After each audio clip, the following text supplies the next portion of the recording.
What's up, guys? Jags Nation here to bring you my Week 6 game recap between the Jacksonville Jaguars and the Detroit Lions. The Jaguars lose to the Lions by the final score of 34-16 at home. Jags now 1-5, and the season is basically over. There's no chance the Jaguars are making the playoffs, even though coming into the game, I said there was like a 99% chance Jags were not making the playoffs anyways. But now it's like, probably 100%. Anything can happen, but let's be honest, it's not going to happen. So now you're just looking forward to the end of the season when you can start talking about the draft, when you can blow this front office and the coaching staff up and just get new guys in here that, can energize the players and get them playing, getting more use out of them. Because, we have a lot of youth, which I do want to talk about in a later video of why Jaguars would be a great landing spot for a head coach and GM. But I'll talk about that in a different video. I mean, in my opinion, this game against the Lions was probably the worst game I've seen all season. This is worse than the Bengals, the Texans, the Dolphins game. I mean, offensively, I think this was the worst game they had on offense all season. Defense continues to be awful.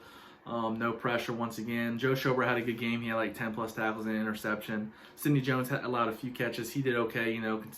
He's proven to be the good number 2 for us corner.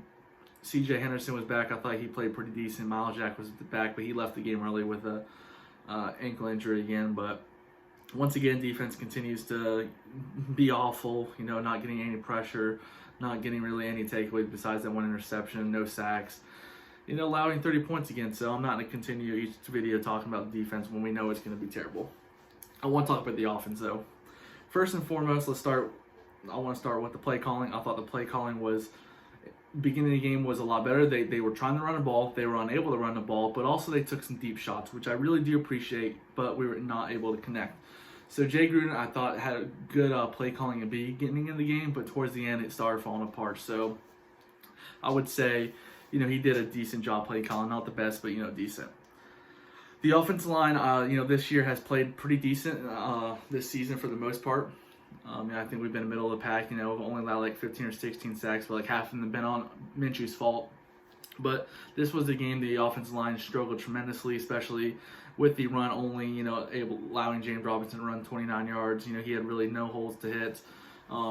The passing protection wasn't the best at how it's been the previous week, where Minshew has had many pockets, clean pockets to step up into. But I'm going to get to him in a minute because there were some clean pockets that he overthrew or underthrew guys. But yeah, offensive line I thought struggled, and A.J. Cann went out with an injury. Ben Bartch came in. Ben Bartch I thought played okay. It's his first game as a rookie. But A.J. Cann, I thought, that hurt a little bit because A.J. Cann has played a pretty good season in my opinion. I thought all the guys in the offensive line have played pretty well this year. So that, sucked for them having a really bad game. But, eventually it was going to happen. You can't have a decent or a good game every week. I thought the receivers, Keenan Cole had a good game, like 140, 150 yards receiving, so he continues to be proven that he should be the number 3 guy. The Jags need to pay him in the offseason, maybe like a 2 or 3 year contract, because he's very reliable. Last year, we didn't really use him that much until the end of the season, but he's very reliable. He has good hands, good route running, and he's fast. He can do kick returns if you want, punt returns. He can do a little bit of everything. He can run line up in the slot, the outside. So that definitely continue utilizing him. Laviska I thought had a okay game, not that great. They didn't utilize him once again, like I said, how I wanted to, more in the running game and taking more deep shots. They really didn't do much with him. Just a little like 4 or 5 yard passes here and there. He did have one nice first down where he got, so that was good for him. DJ Chark had a decent game. I think he had he was targeted like 14 times. I think caught like 7 or 8 passes. But there was one pass, which let's just go ahead and get into it. Gardner Minshew. I thought Gardner Minshew, this was his worst game all season. It was terrible. I keep saying he needs to get better because the first 2 games of the season, he was very, very well, playing very, very well. And since the Dolphins game, each game he's gotten worse, in my opinion. And now it's getting to the point where you're probably going to be taking a quarterback next year, which I'm completely fine with. I said if Gardner Minshew continues struggling, you're going to be looking for another quarterback, and I think it's time. I'm a big Gardner Minshew fan. I think he has a lot of tools to be great, but he's going to be Ryan Fitzpatrick. He's going to be in the league for 10 to 15 years, be on 3 to 5 teams, and he'll start some years, be a backup the others, but he'll be a good backup in this league. He has starter experience and a good locker room guy, so he'll have a good career in the NFL. But he won't be the Jaguar starter, in my opinion, next year. I think they're going to try to get Trevor Lawrence if they can, but it looks like the Jets are going to end up getting him. But more so, it's probably going to be Justin Fields, which, like I said, I'd rather have Trevor Lawrence, but Justin Fields would be the other option.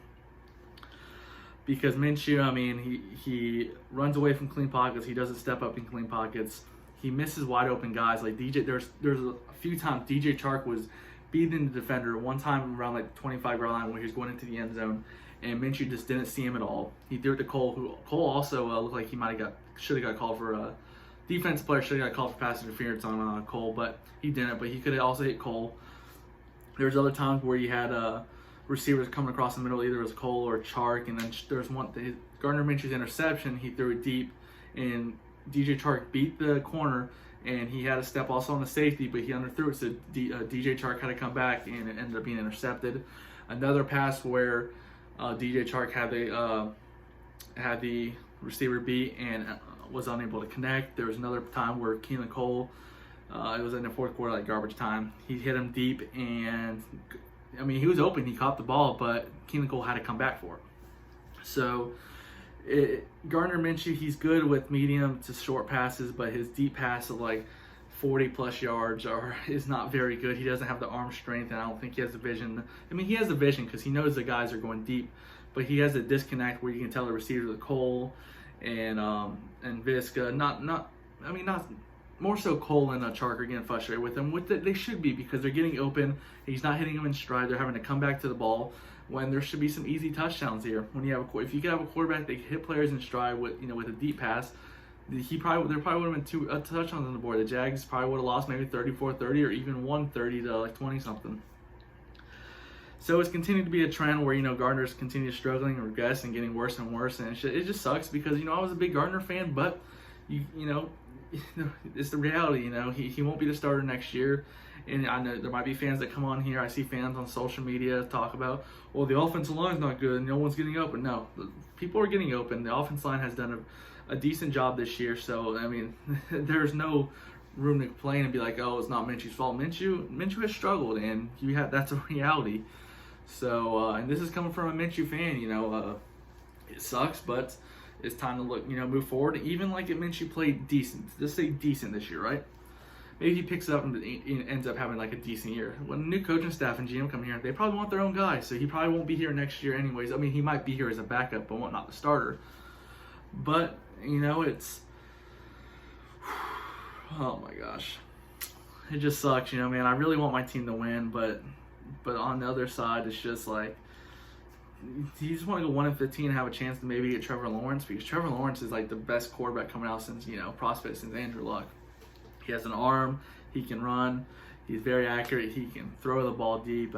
He's what you want in a quarterback. But you never know. You always want to root for your team. I always want my team to win, but also on the flip side, I do want what's best for the future, and what's best for the future obviously is probably Trevor Lawrence. So yeah, that's just basically my game recap. The offense struggles tremendously. Their worst game all season, in my opinion. Defense continues to be awful. Not blitzing, not getting sacks. We got one takeaway, but other than that, it's not it. Players are underperforming. You get like one or two players on defense that overperform that game, but everyone else struggles. So it holds the team down. Even when we had the takeaway, we got the ball back at like the 20-yard line. We couldn't score. We couldn't score at all. We didn't get a field goal, I believe, because we went 4 on 4th down. And then Gardner Minshew was also putting the receivers in bad, throwing a 2-yard pass where he was about to get smacked, like a hospital pass. Just throw the ball away. And it's just, we got the Chargers this weekend.